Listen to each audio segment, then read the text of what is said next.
팬데믹 이후 숨가쁘게 진행됐던 주요국 중앙은행들의 통화 긴축은 마무리 국면에 진입했고, 통화정책 초점은 하여가 아닌 롱고에 맞춰지고 있습니다.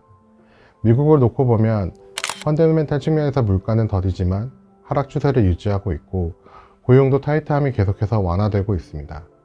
현재 주어진 데이터들을 놓고 볼 때 연준의 통화정책은 제약적인 수준에 진입한 것이 분명하며, 이전과 같이 인플레이션 제어 등을 위해 추가 긴축이 필요한 상황은 아닙니다. 오히려 고금리로 인해 기업 신용 여건 약화, 상업용 부동산 시장의 리스크, 그리고 미국 부채 우려 등을 감안을 하면 점진적으로 통화정책의 무게 중심은 인플레이션에서 경기, 금융 안정 대응으로 이동할 것으로 보입니다. 국내도 2024년에는 통화긴축 완화에 대한 목소리가 확대될 것입니다. 당사는 한국은행의 첫 기준금리 인하 시점이 2024년 2분기부터 시작될 것으로 예상하고 있습니다. 올해는 국내는 펀더멘탈 측면에서 추가 인상보다는 인하 요인이 더 컸었지만, 연준의 통화정책 불확실성이 장기화되면서 섣불리 선제적인 통화정책 대응이 쉽지 않았던 상황이었습니다.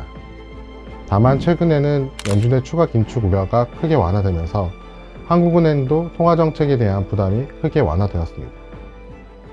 2024년은 당사 전망 자료 제목처럼 Recalibration, 즉 지금까지의 통화정책과 경제 상황들에 대한 재측정, 재평가가 진행되면서 조정이 진행되는 시기로 예상됩니다. 중기적으로 시장금리가 하향 안정화될 것으로 예상되는 만큼 채권에 대한 긍정적인 시각은 유지될 것으로 보입니다. 다만 재료들에 대한 확인 과정이 필요한 만큼 지나친 쏠림에 대해서는 경계가 필요해 보입니다. 당사는 연착륙 시나리오와 기존 시스템으로 경제가 수렴할 것이라는 점을 전제해 내년 채권 시장을 전망하고 있습니다. 다만 내년에는 국내외 경제의 구조적 변화 가능성에 대해서 계속해서 고민이 필요한 시기로 판단됩니다. 과거 글로벌 경제가 고물가 영역에 진입하는 구간에서 주요국 중앙은행들의 통화 긴축이 진행됐고, 이는 글로벌 경기 모멘텀 둔화로 연결되었습니다. 그러나 최근 글로벌 경제는 과거 고물가 구간에서 나타난 통화 긴축, 경기 모멘텀 둔화는 사뭇 다른 모습을 보였습니다. 구조적 변화가 나타나는 것이 아니라면 시장은 기존의 시스템에 수렴할 것입니다.